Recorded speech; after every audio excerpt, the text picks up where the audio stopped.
ও বন্ধুরা দেখবে এসো, আজকে আমি মিষ্টি কুমড়ো পাতা দিয়ে সুন্দর একটা রেসিপি বানাবো।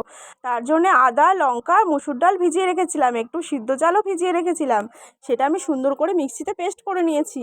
এখানে নুন, হলুদ আর একটু ভাজা মশলা দিয়ে দিয়েছি। ভাজা মশলাটা সুন্দর করে আমি এর সাথে মাখিয়ে দেবো। পেঁয়াজটা আমি লাস্টে দেবো, আগে থেকে পেঁয়াজ দিলে পেঁয়াজ থেকে জল বেরিয়ে যাবে।